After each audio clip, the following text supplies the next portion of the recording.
آج آپ سے ہماری گفتگو کا موضوع اسلام میں سلام کی اہمیت۔ سلام اسلام کے اہم ترین آداب میں سے ہے۔ اللہ کے رسول صلی اللہ علیہ وسلم نے ہمیں ایک بہترین زندگی گزارنے کا سلیقہ سکھلایا ہے۔ آپ نے بہترین زندگی کے جو آداب بتلائے ہیں ان آداب میں سے ایک سلام بھی ہے۔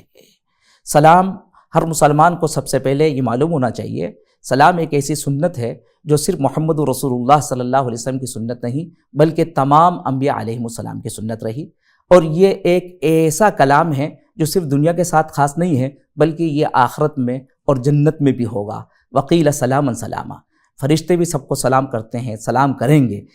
اس لیے سلام کا بڑا اہتمام کرنا چاہیے۔ اللہ کے رسول صلی اللہ علیہ وسلم نے سلام کے سلسلے میں ایک بڑی بات فرمائی ہے کہ سلام کرنے سے محبت پیدا ہوتی ہے، الفت پیدا ہوتی ہے، اور اللہ کے رسول صلی اللہ علیہ وسلم نے فرمایا کہ جب الفت و محبت پیدا ہوگی تو ایمان ہماری زندگیوں کے اندر زندہ ہوگا، ایمان آئے گا، اور ایمان کی وجہ سے جنت کا داخلہ آسان ہو جائے گا۔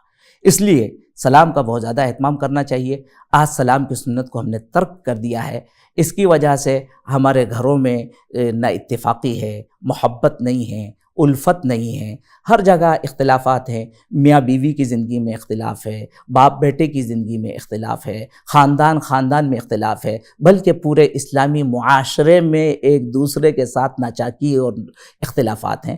ان اختلافات کو دور کرنے کا ایک روحانی علاج، ایک بہترین طریقہ اللہ کے رسول صلی اللہ علیہ وسلم نے سلام کو فرمایا ہے۔ لہٰذا ہمیں سلام کی اہمیت کو سمجھنا چاہیے اور اپنے گھر سے لے کر پورے معاشرے میں سلام کو عام کرنا چاہیے۔ اللہ رب العزت ہمیں سلام کو پورے معاشرے میں عام کرنے کی توفیق عطا فرمائے۔ وآخر دعوانا الحمدللہ رب العالمین۔